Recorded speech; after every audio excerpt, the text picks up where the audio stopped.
ABC Wednesdays, Shifting Gears is back. He has arisen. Tim Allen and Kat Dennings return in television's #1 new comedy. What? With a star-studded premiere including Jenna Elfman, Nancy Travis, and... Hey, buddy! a big home improvement reunion. Welcome. Oh, boy. That guy's a tool. Shifting Gears, new Wednesdays, 8, 7 Central on ABC, and stream on Hulu. The family that vacations together stays together. At least, that was the plan. Except now, the dastardly desk clerk is saying he can't confirm your connecting rooms. Wait, what? That's right, ma'am. You have rooms 201 and 709. No, we cannot be 5 floors away from our kids. The doors have double locks. They'll be fine. When you want connecting rooms confirmed before you arrive, it matters where you stay. Welcome to Hilton. I see your connecting rooms are already confirmed. Hilton, for the stay. This episode is brought to you by Nespresso and Samra Origins by the Weekend Coffee Collection. Introducing Samra Origins. My collaboration with Nespresso is a connection to my roots, to my mother, Samra. Coffee that hits the right notes. It transports you. Crafted with unique notes and bold, soaring flavors. Experience a taste that moves you.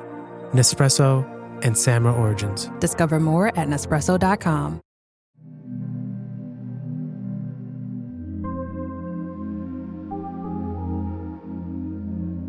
Welcome to Horror Bytes on Safe Room, a show where we discuss the smaller scares and teenier terrors available to play on your gaming devices.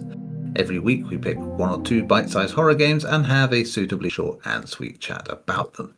I'm Neil Bolt, and spitting vows like there's no tomorrow with me this week is, as ever, my co-host Jay Krieger. How you doing, Jay?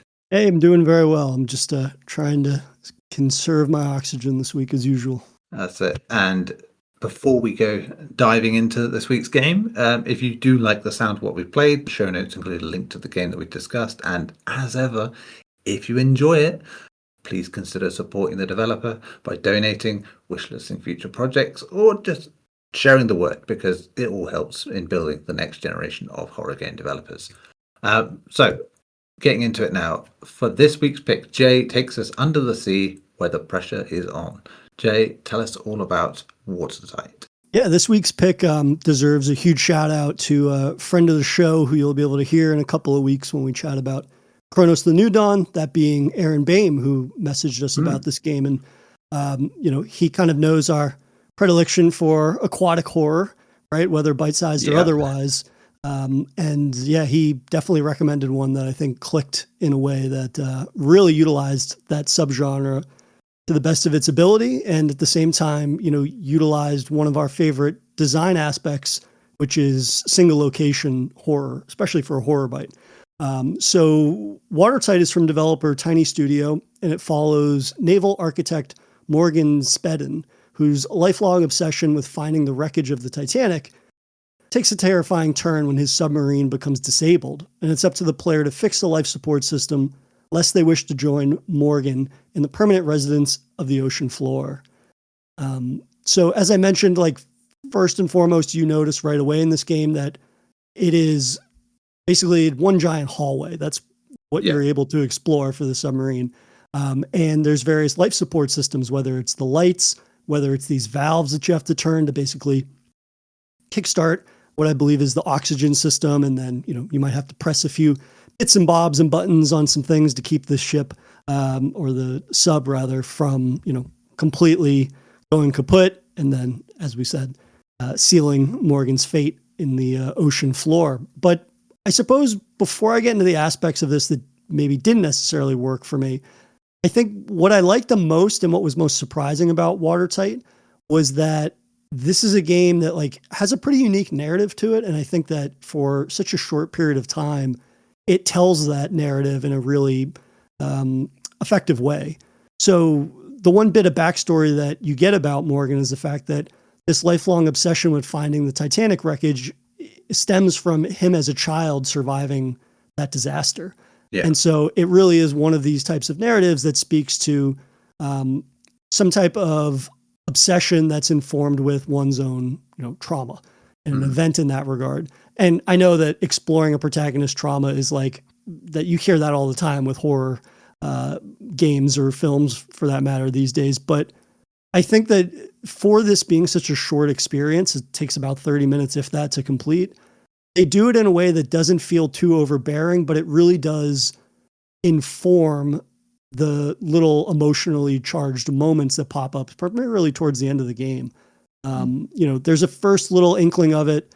You have a notebook that periodically updates with diary entries, but also you get little backstories or tidbits from Morgan's life. And, initially you check your notebook and it just says like, these are your objectives.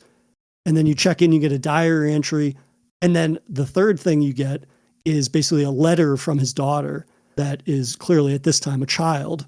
And so, you check it out and you read it and it's like, it's a nice, cute letter from your kid or whatever. And then you see also like, oh, they've been playing tic-tac-toe via letter and like sending it back and forth and having these different, basically rounds of that over various letters.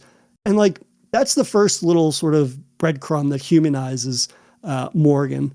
And I think that does a good amount of, again, thinking about how long this experience takes, like it does a good job of just like establishing him as this family man.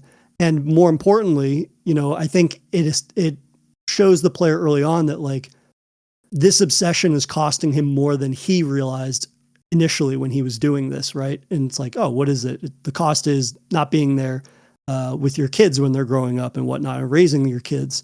And so like that little kernel early on, I think, sets the stage for that to be explored in ways later in the experience that further flesh that out. And I think it makes it more than just like a survival game. There's a little bit of heart here on the ocean floor, which definitely helped, I think, my enjoyment overall of Watertight. What did you think of the narrative with this one? Yeah, I think you need those stakes to make the whole action of this feel as tense as it needs to, because there's only so much you can feel when it's just you in a thing, but giving some sort of story impetus to like, well, there are people out there waiting for him, once he gets out of this, it does add to the time pressure and, the general sense of like, what has to be done, to stop you from basically being turned into a giant canned man as it goes. But and because it's such a simple game and there's little bits and pieces that kind of give you an idea of where you are, in terms of the ocean and that, but it's not the easiest place to tell because of what you're in. So I do think you need a bit of that narrative encouragement along with the mechanical encouragement, if you will, in terms of what you have to do with the game, which I suppose you'll want to talk about that next, actually, which is the gameplay itself, and how the whole thing sort of works out, because it is basically a series of valve puzzles mainly, to basically just stop everything going to shit. And time pressures being part of that. Yeah, so this game has also, it's worth mentioning, like this stress mechanic, right? Yeah. Which initially you don't really understand what that has to do with anything before the horror kicks in, but that stress mechanic, when it's played against this notion of like, okay, I have to go spin these various valves and whatnot, so that way I can make sure these life support systems operate the way that they should. I think for me, this is maybe where the game falls apart a little bit, in that like initially what you set out to do is, you have to do this brief little mini game of pulling levers and you want to get the lights on in the sub. And then, you have on one end of the sub, the gauges basically that tell you, the amount of pressure or what have you is in those, or is being changed by those valves. But then the valves themselves are on the other end of the ship. And for me, like, this is where it became a little monotonous, in that you can't see the effect it's having until you run to the other end of the ship to adjust the gauges. And so for me, that became a little monotonous because of the fact I'm running the length of this sub, which, is not terribly long, but at the same time, I'm running back and forth to like get this exactly perfect. And for me, that was just, like I said, a little laborious, I suppose. How did you find that, though, that aspect of like having to basically just turn a bunch of levers and then having to run to check the like levels on them. Yeah, it's kind of a victim of the location in that regard. You Sure. will have limited things to do, but we've seen games in limited spaces make sure to make the most of it. I suppose because of the length of the game. If it was a game half the length in experience terms, maybe it wouldn't be such an issue in terms of repetition. I think that's where the sweet spot has been with a lot of games like that. Not necessarily the submarine stuff, but games where you do tasks, in repetition to sort of further the story. They tend to have more going on. They have more locations, or they're shorter, and those things all kind of help. Like this does probably go on maybe a bit longer than it should as a result. There could be a little cutting done here, which but then it is up to the creator in this. They feel the game is a half an hour game, and that was their vision. That's the way they want it to be. But we can only sort of report on how it made us feel in that regard. And so I think there's a world where you could make it a bit more compact, make stuff like closer together. But I get it. It's like it's getting you into a rhythm, I suppose, trying to get you to understand this, that, and the other. But with it, because you're having to basically check and recheck, and it's the worst kind of puzzle for me. Because I hate doing 12 puzzles, and that's when I can see everything in front of me. But when I can only see some of it and I have to go across, it's a bit like that. But I can do them at least. But I just so it's a choice that probably didn't work as well as it could for us. But I understand why to a point, and. Like all the stuff around it kind of helps like that. I will say that for me does give one tiny extra problem. Like I said, you do have like a window thing that gives you a view out into the ocean to kind of tell you you're in the ocean. Because without that, I think your problem is that you just feel like you're in like a factory room or something. It doesn't quite feel like a submarine at times. Which again comes down to that length and the way the machinery is set out, where it's seemingly for more than one person, like that. Don't get too much detail into why he's gone alone in that regard. And again, this is the problem of a short game: is like you want to fit everything in, but some of it has to be left up to your imagination. But so good idea. Anyway, and I think it's well made anyway. So, other than that, these are very much personal gripes, I think, rather than anything really flawed with the game. It's like I think you get what you're getting with it. Yeah, I'll say this: that I think that while I agree that those basically windows that let you see the actual ocean floor are helpful in establishing the atmosphere, I did appreciate. The sound design here, and you get the creaks and the groans of a highly pressurized environment, and then when you have that actual horror, the like overt horror of what's happening on the outside of the ship occur, like that, also on top of that, and you get to hear the noises outside and whatnot, and the sort of like banging against the ship and these things like that helps a little bit.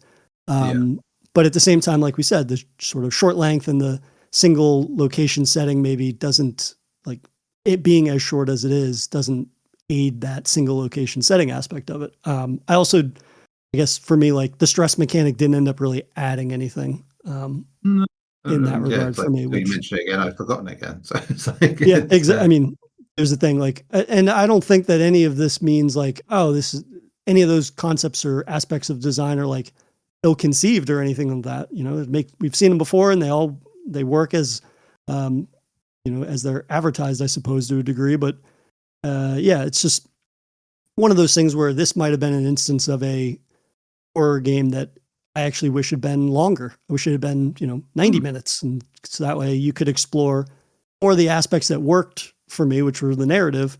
But at the same time, maybe fleshing out those mechanics or what you actually are doing on the ship, perhaps a bit more than that. But again, we're super appreciative that Aaron recommended this one to us. And as always, people can reach out to us on social media, on whether it's Twitter or Blue Sky at Safe Room Pod, if they have like horror bites that they'd be interested in us covering or recommendations. And at the same time, like as you'll note once again in the outro of this, like developers, if they have ones that we want to check out, they can send us those either through the socials or email saferoompod@gmail.com. But yeah, Watertight was aquatic horror that could have used a little bit of tweaking, but narratively speaking, I think what they did in that short window was quite effective. Absolutely. And you saved me half of the outro as well. Which is good.